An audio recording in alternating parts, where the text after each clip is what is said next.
Today on our show, one is the loneliest number that you'll ever see. It's just me in the Fatcave with the news. Nothing but news today. Fat Man on Batman.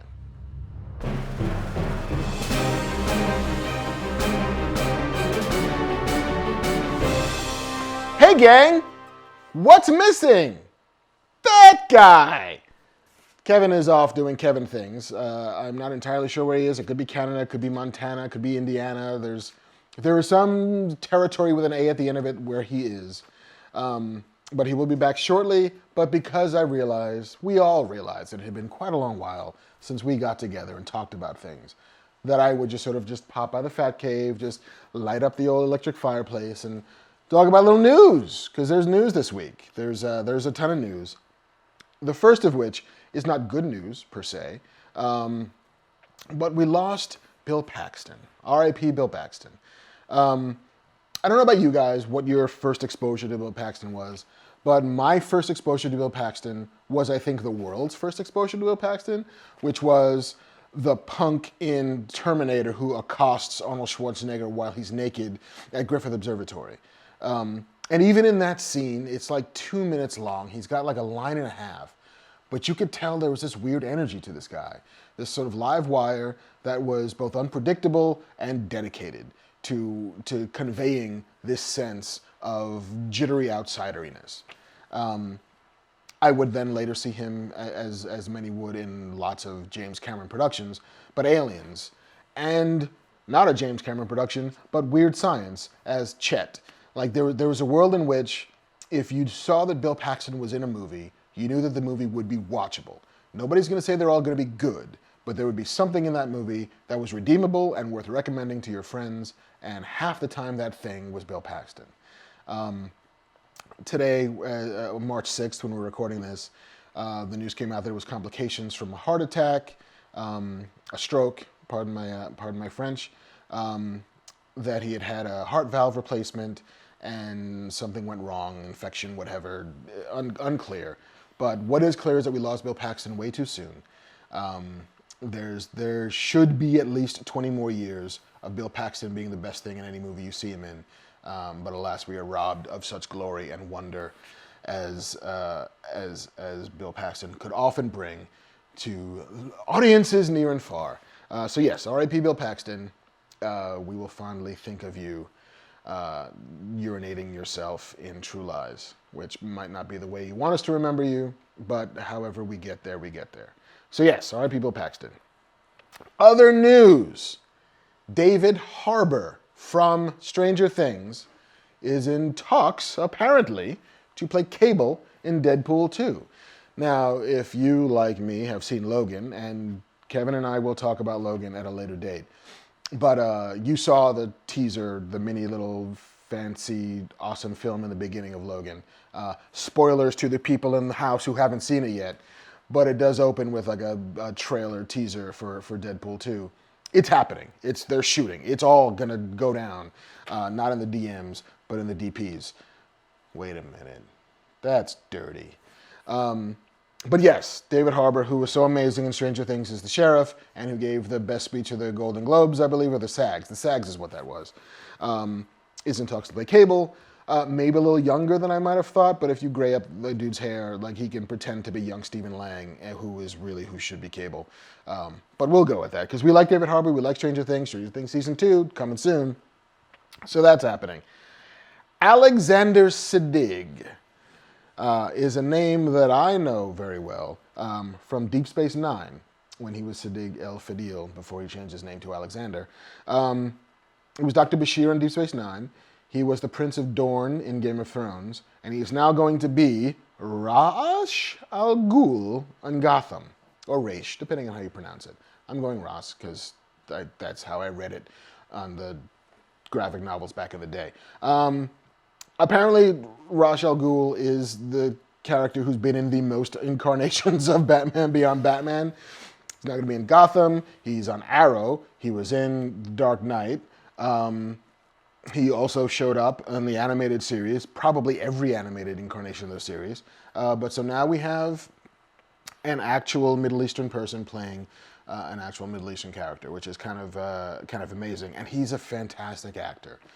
He really is. He is. There's a level of both empathy and intelligence to that guy that when you combine them can either yield this sort of ruthlessness, but also a sort of heartfelt sense of just reckless intelligence, which is one of my favorite elements to a character. And it's something that you absolutely need if you're going to play the demon himself, the detective's chief adversary. Granted, it would be nice if, Ra's al Ghul was fighting Batman in Gotham, but I don't think that's happening because it's still baby Bruce Wayne. But hey, it looks like the world is trying to conspire to give me reasons to watch Gotham again, so I'll give Gotham a try just to see what this guy does. So yes, by all means, that is a happy casting. Happy casting! Speaking of castings, they are rebooting Tron again for reasons that surpass understanding. But yeah, Disney is taking another go after Tron Legacy, which was 20 years after Tron. And not counting the awesome Tron Uprising TV show. And Jared Leto, your third favorite Joker, is in talks to star in a Tron reboot for Disney. There's no writer, there's no director. It is super early stages, but in case you really love Jared Leto, Oscar-winning Jared Leto, he might be in a Tron near you, in a theater near you at some point. I don't know how I feel about that. I mean, I was not a fan of his Joker, as you could probably gather. I think he was fantastic in Dallas Buyers Club. I think he's really strong in Fight Club as the beautiful thing that needs to get destroyed. But I still don't know if he's an actual movie star in a way that can hold the center of a thing like Tron. And I don't know that I need another Tron either. But hey, these are all things that are happening. These are all things that Disney thinks we want. So, and hell, Disney has not rolled the dice in bad ways very often as of late. So I will give anything that promises to give me more light cycles a chance, even though I'm not sure that I needed more light cycles. In a much more interesting casting note, Omar coming, motherfuckers, to Star Wars.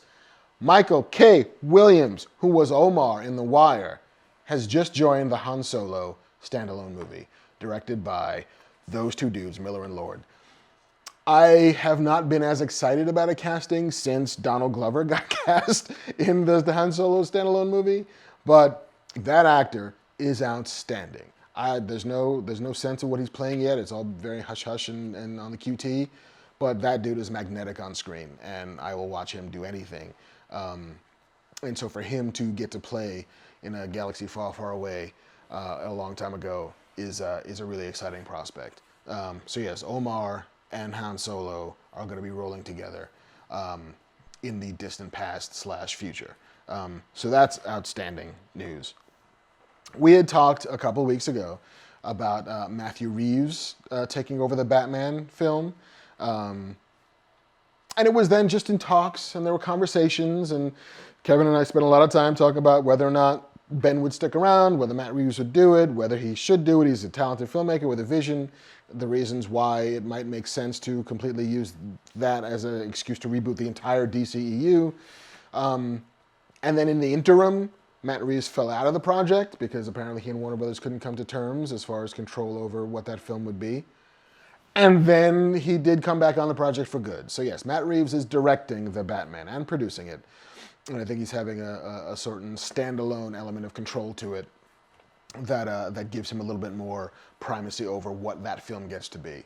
And as we said before, like Matt Reeves, super talented guy. Like War for the Planet of the Apes is coming this summer, or maybe even spring. I mean, they are rolling out the summer movies earlier and earlier every year. So, but it's coming shortly.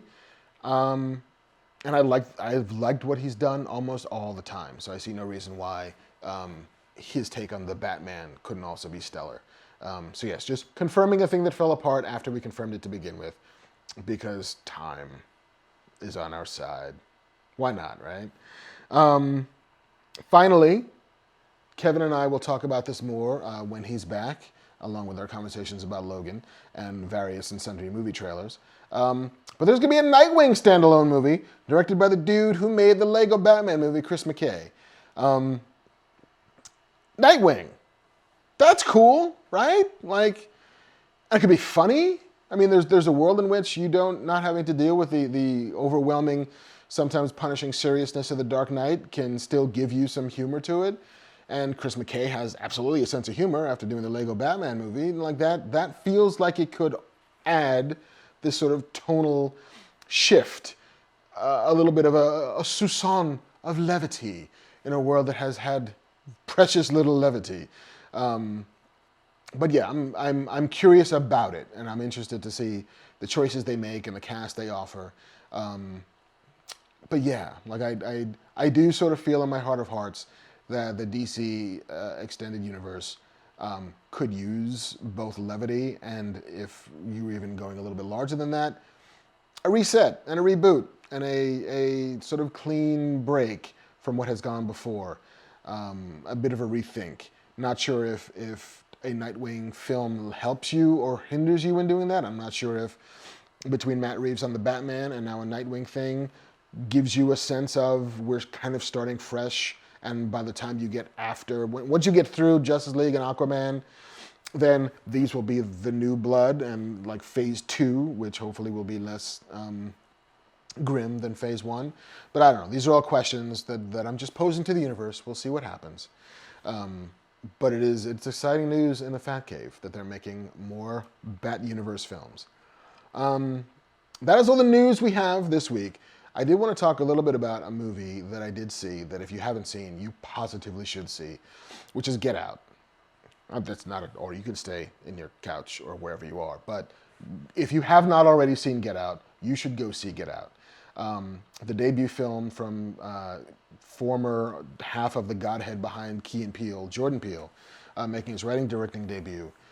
It is a stunning piece of both. It's not quite a horror movie. It's more of a thriller, but it is a stunningly executed thriller that is also about something.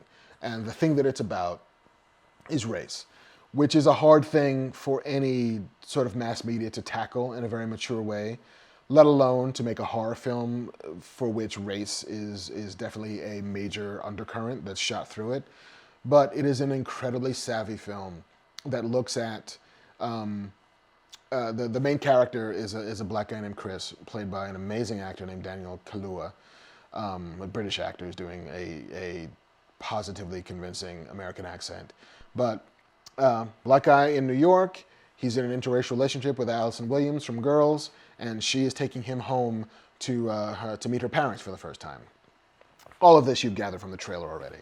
And you've probably also gathered from the trailer that when they get to the Connecticut house that she's from, where Bradley Whitford is her father and Catherine Keener is her mother, weird shit goes down.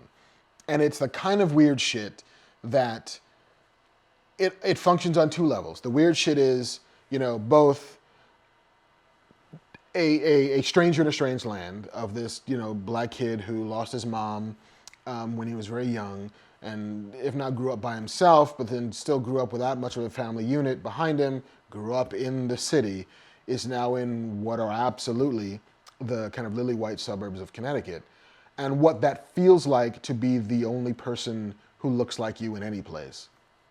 And the discomfort that can come with that. But it's also about a sense of wrongness. And at what point does that sense of wrongness outweigh your sense of propriety? It reminded me a little bit of Rosemary's Baby. Jordan Peele has absolutely said that was an influence on him for this film. The Stepford Wives, another influence.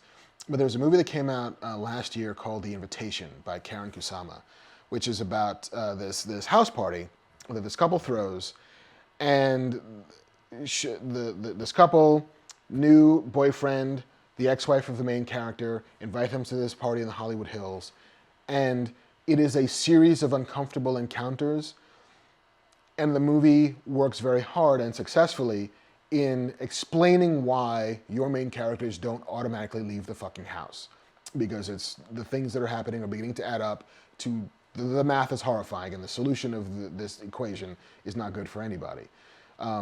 This feels that same way. You're invited to somebody's house, weird shit is happening, but you roll with it because it would be awkward and socially inept for you to leave, even though leaving would be the best thing you could do. It's expertly acted, Get Out. It's expertly directed. It manages the tension like a master, and it has something to say. And I saw it in the theater with a bunch of coworkers, all of which were white, and I was the lone black guy. And to a person, they all said that they did not feel indicted by the film. It was not a film that is about, my God, look how horrible white people are. That's not what that is. It's a film about how horrible these white people are. Specificity, and we've talked about that before, almost every time we talk about movies, specificity is the thing that gets you there.